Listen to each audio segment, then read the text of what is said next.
Ay mga kalawit, ang gagawin po natin ngayon ay tayo po ay magbumukbang ng mangga, kalamyas at talong. Okay, kasama ko po pala ay si Boy Limot. Sige, sabihin mo na. Hi mga Boy Limot. Ako nga po pala si Boy Limot at siya po si Boy Lawit.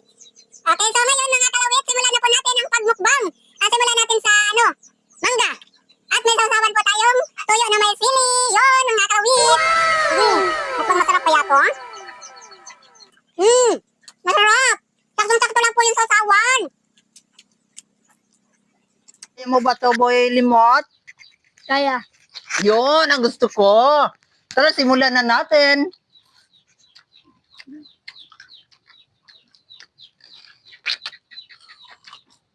Ang pangit ng lasa.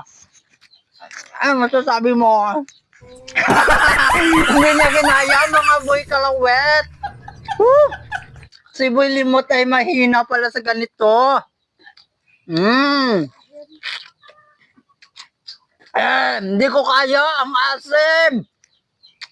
Wala akong kinikilig kahit wala naman akong katabing baby boy ko. Oh my God, ano ba to? Ha? Sige. So yun mga kalawit, hindi kinaya ni Boy Limot ang po, kalamyas. Kasi sobrang hindi ko rin kaya mga kalawit no. Sobrang asim po at parang nakakasuka nga ang kanya na. Pero titignan ko po ulit, dahil hindi naman ako nasusuka mga kalawit. Pero nakakaano kasi siya, maasim mga kalawit no. Masarap. Ayaw ko na yan. Pero dito naman tayo sa may nadagdag po tayong popcorn na tunog mga kalawit. Pakita ko sa inyo mga kalawit no.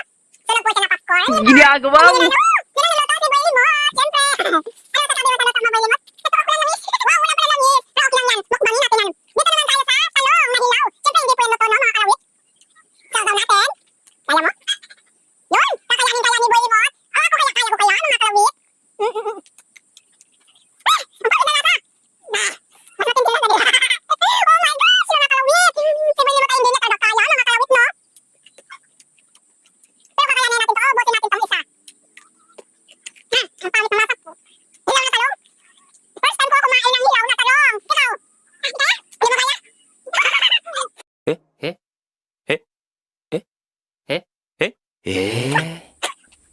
Dito naman tayo sa tunog na popcorn. Siyempre masarap matas no mga kalawit no. Yung ano siya, walang mantika na niluto sa